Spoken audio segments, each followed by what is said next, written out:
Olá pessoal, bem-vindos a um novo episódio do Negócio Mistério. Eu sou Humberto Ferreira, tenho aqui comigo o Vasco Sousa. Olá Vasco, estás Olá, bom? Humberto, lá vamos. Tu lá estás vamos bem?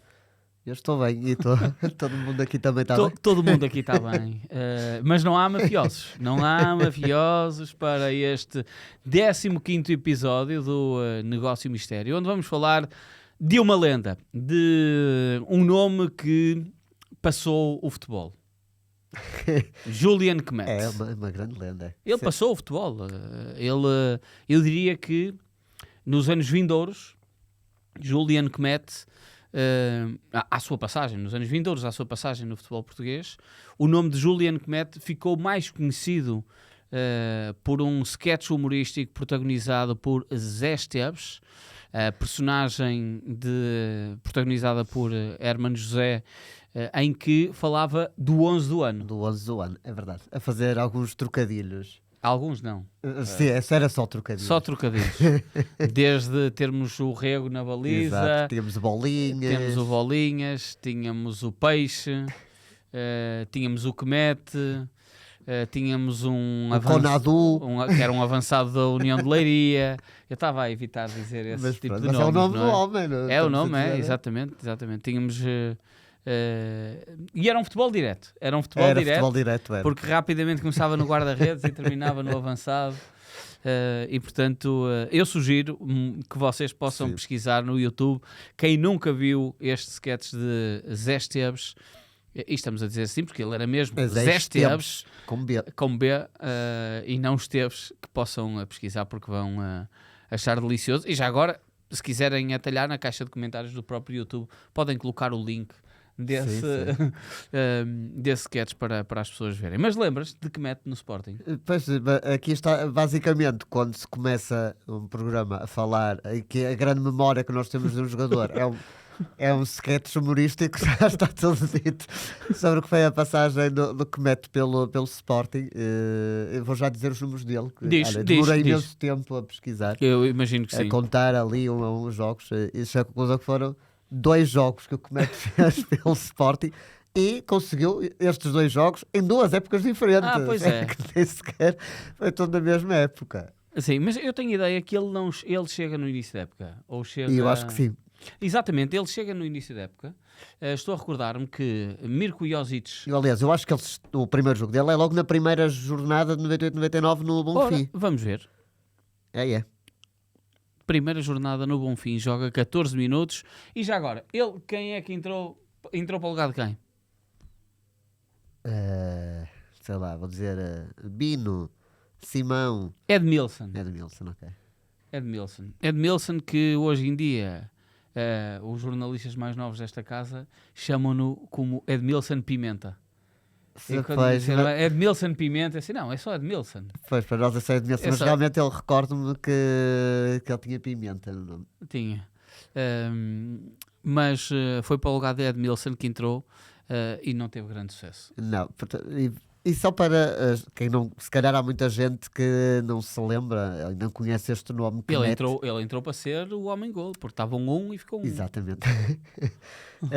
E ele foi, na altura, a transferência mais cara do Sporting, certo? É verdade, certo? 4,5 milhões de euros foi quanto o Sporting pagou ao Lanús para ter Julian Kmet. Tudo porque Mirko Josic, apesar de ser um treinador croata, era bem conhecedor do futebol na América do Sul e tinha ido especificamente ao torneio de Toulon e tinha visto o Julian Kmet a jogar no torneio de Toulon.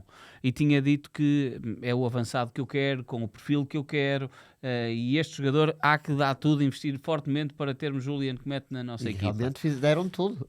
Fizeram tudo. O Sporting pagou 4,5 milhões e ele veio para Alvalade. Houve aqui depois uns outros problemas metidos ao barulho.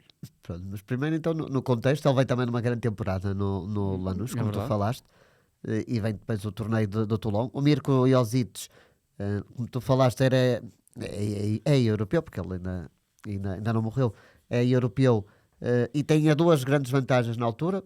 Ele tinha muita experiência com os jovens, porque ele tinha treinado a Jugoslávia, que se não me engano foi campeão do mundo de sub-20, aquela geração com açúcar. Sim, é aquela Jugoslávia que depois germina para a Sérvia, Exatamente, Croácia e por aí fora, é mesmo antes da Guerra dos Balcãs. Tem Suker, Savicevic, Prozinecki, Boban, talvez. exatamente. Era uma essa super gente equipe. toda. E depois disso, ele tem uma passagem longa, há algum tempo na América do Sul. Conseguem a Libertadores pelo Colo-Colo. Agora é impensável. Sabes porquê? Foi levado ao colo em vários Colo-Colo, jogos. exato. Estamos a brincar. Na altura, pronto, agora é completamente, eu diria que é impossível uma equipa chilena ganhar a Libertadores. Também me parece.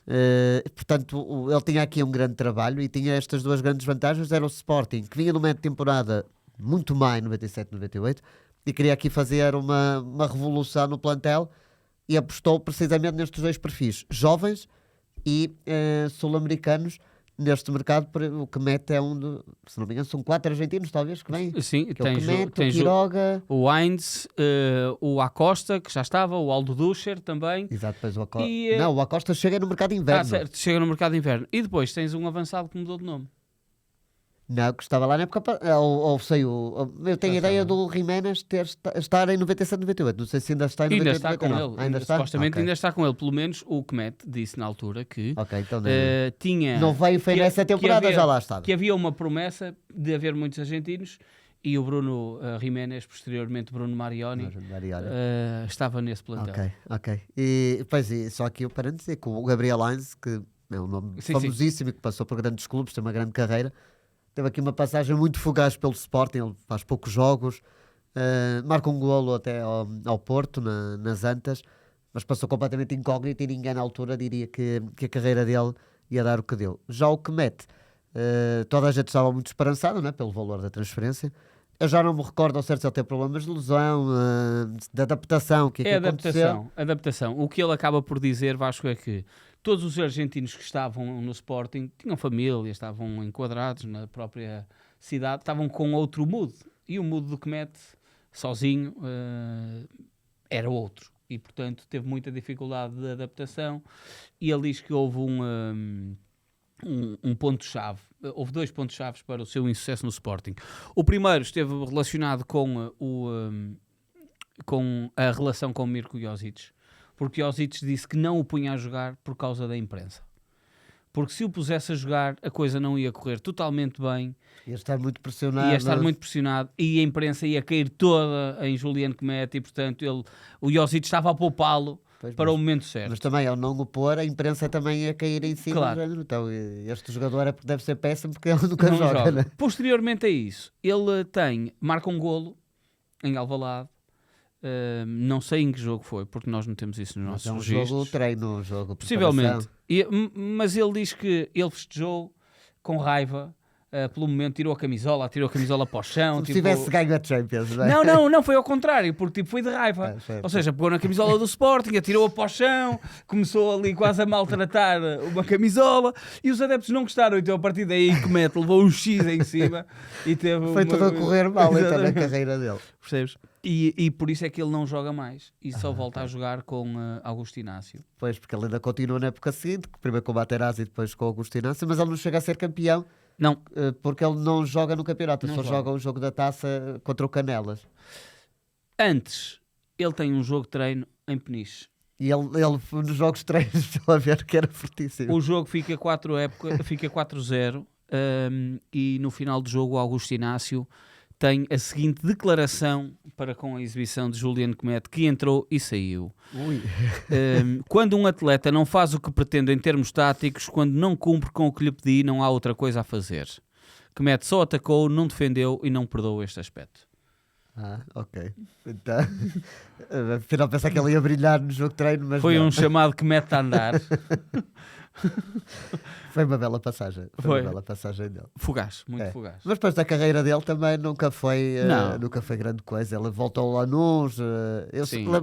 O final da carreira dele até no Chipre. No Chipre, no APOP, sim. Uma equipa super improvável do futebol cipriota. Para um jogador que custou o dinheiro que custou, e estamos a falar numa altura em que os clubes portugueses não investiam assim muito dinheiro em contratações. Por isso, toda a gente achava, bem, por este valor ele vai ser aqui um craque, e ele não foi no Sporting, mas muitas vezes nós falamos aqui de alguns flops que antes ou depois foram bons.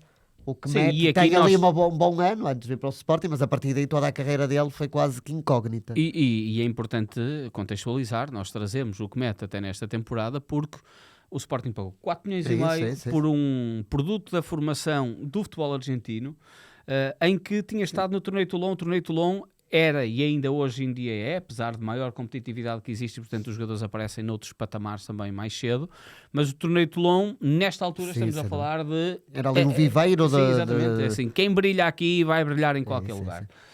E o Comet tinha essa situação que acabou por depois não se cumprir. O que mete a escolher para vir aqui até por causa, principalmente, do valor da contratação, porque a partir do momento em que és um jogador mais caro da história de um clube, é porque se espera muito de ti e não podes terminar essa tua aventura com 2 jogos como suplente, não é? Porque eu acho que ele também na taça contra o Canelas também suplente utilizado, ou seja, ele deve ter a volta de meia hora em campo pelo Sporting, é péssimo. Ora, não tem... Deixa-me Acho que estavas bem. Pois, porque depois tem os outros Tens jogos ali todos. embaixo. Vai lá para baixo que vais ver. Não, jogou 89 minutos. Ok. Então... Calma aí, jogou 89 minutos. Então, Saiu para o aplauso. E foi suplente não utilizado na primeira jornada do campeonato, que é nos Açores. Ele saiu para o aplauso para a entrada de Mário Iciuanos. Outra grande lenda do futebol. É verdade. António Rubaina, este E já Sporting. faleceu esse Mariano, esse ano. Mauricianos, sim. Se não me engano, esse jogo foi o Quimberto marcou do livre direto, tenho essa ideia, que fica só 1-0, não é? Eu sei tanta coisa. Mas também o Quimberto, a probabilidade de acertar que era de livre é grande. E pronto. Foi mais um... Mas lá está, se ele tivesse jogado um minutinho com o Materazzi na primeira jornada, ainda tinha sido campeão pelo Sporting. É verdade. Mas acabou sem o título de campeão. É isso. Falamos de Comet no Negócio Mistério desta semana. Para a semana estamos de regresso com um novo avançado.